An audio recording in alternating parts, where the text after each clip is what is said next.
I sat in my car, staring at the office building where I had worked for 8 years, feeling a mix of anger and betrayal surging through me like a tidal wave I couldn't stop. My boss, Karen, had just fired me, her words still echoing in my head. "You're just not cut out for this job." After years of her taking credit for my work, she'd finally made her move to push me out completely. But as I gripped the steering wheel, my knuckles whitening, I couldn't shake one thought. She didn't know what was coming. I wasn't just going to disappear quietly into the night.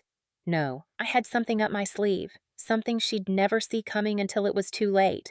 Let me take you back to how this all began, because this isn't just about one bad day. It's about years of quiet hurt piling up, brick by brick, until I couldn't ignore it anymore. My name is Sofia Vasquez. I'm 49 years old, and for the past 8 years, I've been a senior project coordinator at Reynolds Architecture and Design. I'm someone who lives for the work. Architecture isn't just a job to me, it's my heartbeat. I love crafting spaces that are beautiful yet functional, sustainable yet affordable, exceeding every expectation a client throws my way. I've spent 27 years in this field, starting as a drafting assistant in New York, scratching my way up while raising my daughter alone. I've designed everything from cozy residential renovations to sprawling commercial complexes, but my real passion? Sustainable public spaces that stand the test of time. 8 years ago, Reynolds recruited me from a smaller firm in Philadelphia with big promises, a leadership role, creative freedom, and the resources to chase my wildest design dreams. For the first 4 years, I thrived under our old creative director.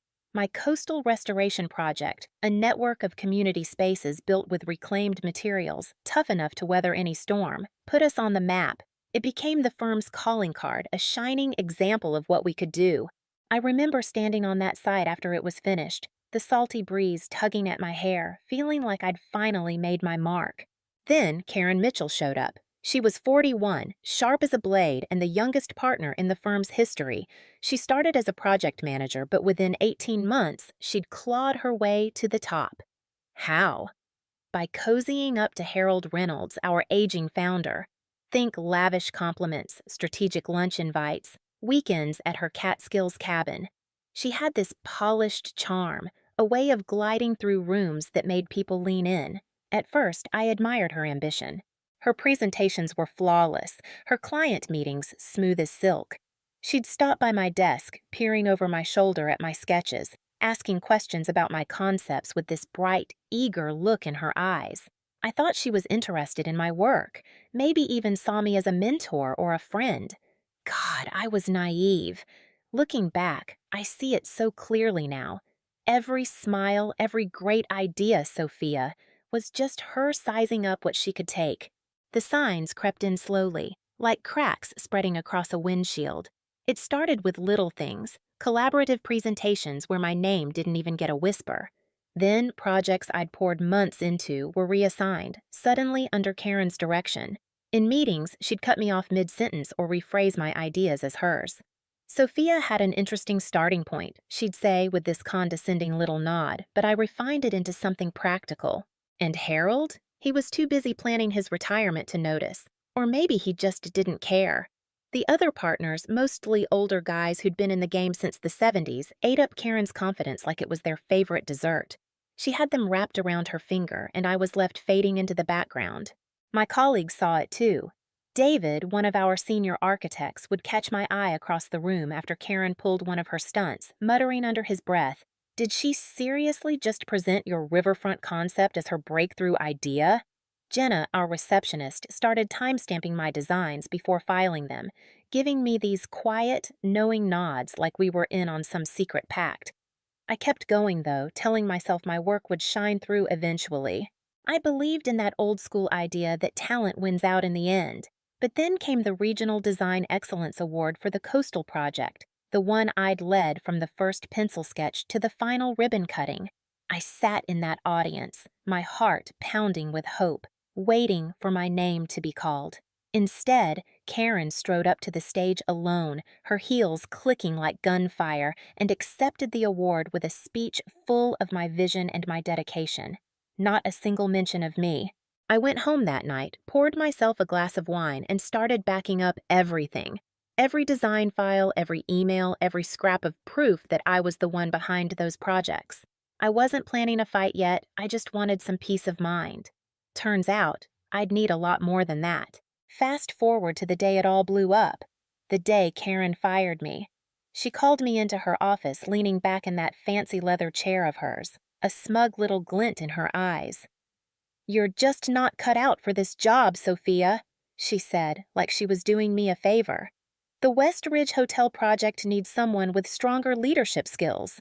I stood there staring at her through the glass walls of her office, feeling the curious eyes of our colleagues flickering toward us. I kept my cool, even though her words hit me like a slap. "The same West Ridge Hotel project where my redesign saved us $300,000? I asked, my voice low but steady. She waved her hand like she was swatting a fly. "My redesign." I presented it to the board. After I created it, I shot back. She sighed, all dramatic and rehearsed. "That's your job, Sophia, to support me. Look, this isn't working anymore. I need someone who knows their place in the hierarchy." I nodded, and this weird calm settled over me like the eye of a storm. "I understand perfectly," I said. "I'll leave on Friday, but Monday will be interesting." She rolled her eyes. "Always with the cryptic comments. This is exactly what I'm talking about." As I walked back to my desk, I passed the wall of project photos in the hallway. Westridge Hotel, Pinarest Community Center, Lakeview Towers. All mine, every single one, but the plaques screamed Karen's name as lead designer. My phone buzzed, David texting me. "How'd the meeting go?" Karen looked smug. As expected, I typed back. "She's pushing me out." "That's insane," he replied. "Your coastal restoration project just won an award." "Her coastal restoration project, according to the press release," I wrote, the bitterness seeping into my fingers as I hit send. I sank into my chair, unlocked my drawer, and pulled out the external hard drive I'd been stashing my work on for months. It was my lifeline, copies of my designs, email chains, documentation proving what was mine. I'd started saving it all when Karen's attitude shifted from quietly taking credit to openly shoving me aside. I didn't know what I'd do with it yet, but it felt like armor. Then my desk phone rang. It was Jenna. "Sophia, there's someone from Archer and Hayes in the lobby asking for you. Says it's about the consultation you did for them." My heart stopped. Archer and Hayes, our biggest competitor. I'd never worked with them, not once. "I'll be right down," I said, my stomach twisting as I hung up.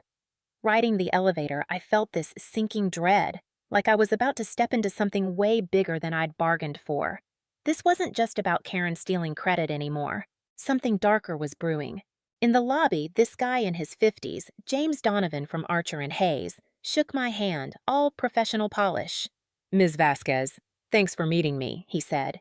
"There must be some misunderstanding," I replied, keeping my tone even. "I've never consulted for your firm." He frowned, confused. "That's strange. We have preliminary designs for our Portland waterfront project that were attributed to you. Karen Mitchell shared them last month, said you'd provided consultation." My stomach dropped like I'd missed a step going downstairs. The Portland waterfront, a $50 million revitalization gig I'd dreamed about. I'd sketched ideas for it after hours just for myself, never showing them to anyone. "May I see these designs?" I asked, forcing my voice to stay calm. He handed me his tablet, and there they were. My renderings, tweaked a little, but unmistakably mine. Elevated green spaces tying old buildings to new flexible zones for flood seasons. "These were presented as collaborative work between your firm and ours," James said. "We've already pitched them to the Portland Development Commission. They loved it." The room spun. Karen hadn't just stolen my work for Reynolds, she'd sold it to our rivals. "Who else has seen these?" I managed to ask. "Our exec team and Portland officials," he said, then paused, reading my face. "Is there a problem?" "I need to check something with my office," I said, excusing myself. In the restroom, I braced myself against the wall, my mind racing. Karen had snatched my personal sketches, probably from my computer when I'd stepped away, and passed them off as a joint effort with Archer and Hayes. The betrayal was dizzying, But what hit harder was why she was firing me now. If Portland officials were moving forward with those designs, she needed me gone before I caught on. My phone buzzed, a meeting alert, all staff 3 p.m., special announcement. Back at my desk, the office was buzzing, people whispering, shooting me worried looks. David swung by, voice low. Harold's flying in for the meeting, something about a partnership with Archer and Hayes, I guessed. How'd you know? He asked, eyes wide. James Donovan's downstairs with my Portland designs, I said. Your designs? Karen's been working on Portland for months. It's what's getting her promoted to creative director. And there it was, the whole ugly picture.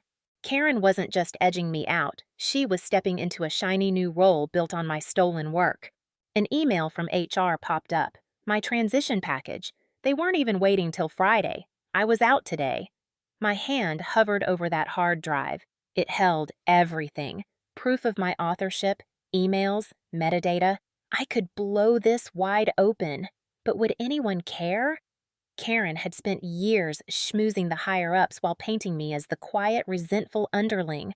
It'd be her word against mine, and she'd already stacked the deck. I shut the drawer.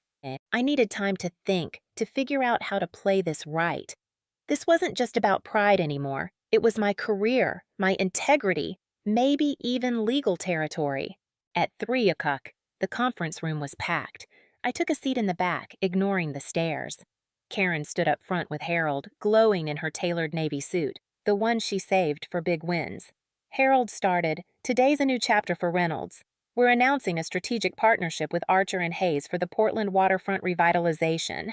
My designs flashed on the screen, now stamped with both logos. This collaboration, spearheaded by Karen Mitchell, showcases the innovation driving our firm, he said. Her vision for Portland has impressed city officials and secured preliminary approval. Karen took over, beaming. Thank you, Harold. This project reflects our commitment to sustainable urban renewal. She walked through my sketches, explaining ideas I'd wrestled with over late-night coffee like they'd sprung from her own head. Every word twisted the knife deeper. Then Harold dropped the bombshell. To lead this new direction, I'm naming Karen our creative director, effective immediately. The room clapped. Karen's eyes flicked to mine, a warning glinting there. After I cornered Harold, "Can we talk privately about the Portland project?" "Sure, my office," he said. Hope flickered. He'd always been fair, if distant. Maybe he'd hear me out. But Karen swooped in. "Harold, we need to discuss my role transition. And your board call's at 3:30, right?" "Yes," he said, glancing at his watch. "Sophia tomorrow?" "It's about the Portland design's origin," I pressed. Karen's smile tightened. "Actually, Harold, I've been meaning to mention some performance concerns with Sophia." "Oh?" he said, looking between us. "Resource issues, deadlines, confusion over project ownership," she said, hinting I was the shady one. "Let's sort this now," Harold said, ushering us into his office. For 20 minutes, Karen dismantled me. She showed fake timelines, claimed I'd taken credit for team efforts, even said I'd hacked her computer for the Portland ideas. "That's a lie," I snapped. "I have proof." "Sophia," Harold cut in, "this isn't helping. Karen's documented everything. With the partnership restructuring, we're accelerating your exit." "You're firing me today, no investigation?" I asked. Karen slid a folder over. "Your separation agreement, 2 months severance. Clear your desk by end of day." I stared at it, fury and shock colliding inside me. "If I fight this?" "We've got months of performance issues logged," Harold said. "It'd only hurt your reputation." Karen had rigged it all, records twisted to make me look incompetent. Even with my evidence, a fight would get ugly. "I understand," I said, taking the folder. Karen smirked. "I'll handle the team announcement." As I left, my phone pinged. An email. Portland Waterfront Project, confidential from an unknown sender. It had project details, timelines, budgets, stakeholders, and a note. "You should see this. Not write what they're doing. A friend." I almost forwarded it to Harold, then stopped. If I shared this now, post-firing, Karen could spin it as espionage. I packed my desk, hard drive, photos, awards, my daughter's succulent, 8 years in one box. Jenna hugged me at reception. "We all know the truth," she whispered. Thanks, I said, holding back tears. In the cab, it hit me. My career at Reynolds was done. My reputation dangling by a thread, my work stolen. At home, I poured wine, backed up my evidence online, and dug into my options. Employment law, IP rights. David knocked, worried. Karen planned it all, I told him. Termination, partnership, promotion. It's worse, he said. She's saying you stole her designs, shared them with competitors. What? I gasped. She showed emails from my account, dated when I was in Vancouver. She used my computer. She sold it well, he said. Even friends are doubting you. I felt ill.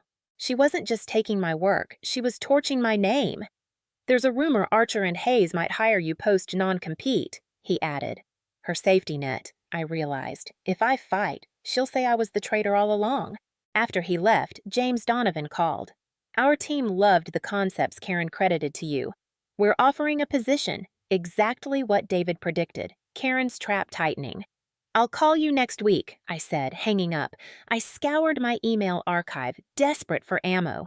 In a 3-year-old folder, I struck gold. Karen's email about the Coastal Project. Need your magic touch, the kind that made your Coastal Project a success.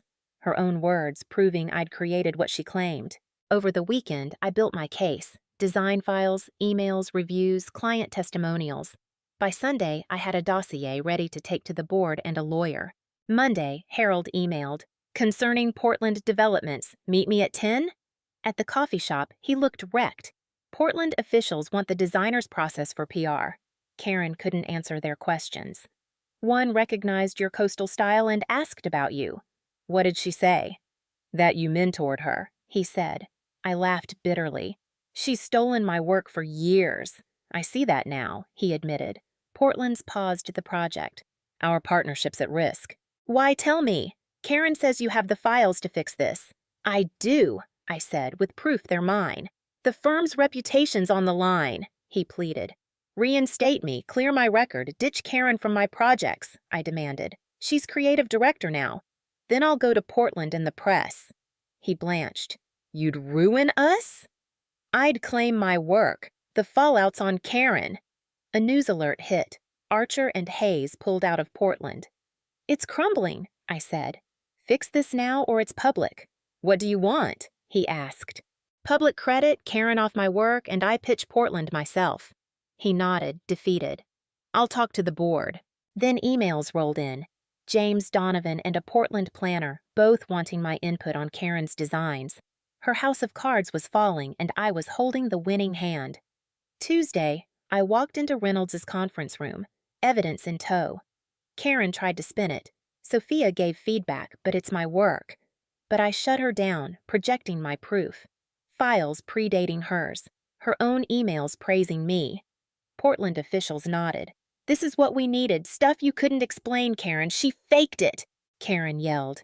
Our tech verified it, Archer and Hayes said. And IT found you hacked Sophia's computer, Harold added. Her face went white. Time to go, Karen, Harold said. She was escorted out, her lies collapsing like a bad blueprint. The board reinstated me as creative director. Portland asked me to lead the project. Harold's email to the firm owned up to my work, exposing Karen's fraud. I underestimated you, he told me later. You should have listened, I said. 8 years of my work, stolen while you ignored it. He didn't argue. A month later, I pitched my refined Portland vision. Reynolds and Archer and Hayes under my lead. Credit where it's due. Karen! She's a ghost story now. 3 other designers spoke up, and she's out of architecture for good. I've set new rules at Reynolds, mentor young talent, and finally stand in the light I dodged for years. Worth it? My daughter asked over dinner after my first big launch. I thought of Karen's sneer. You're not cut out for this, and smiled. No, but the vindication? That was worth every second. So that's my story. If you've ever been undervalued, had your work snatched out from under you, I hope this lights a fire in you. The truth finds a way out, even if it takes time. If you liked this, hit that thumbs up, share it with your crew, and subscribe for more real talk like this. Drop a comment. Ever had someone steal your shine? How'd you fight back? Thanks for watching. Your work matters. Don't let anyone tell you different.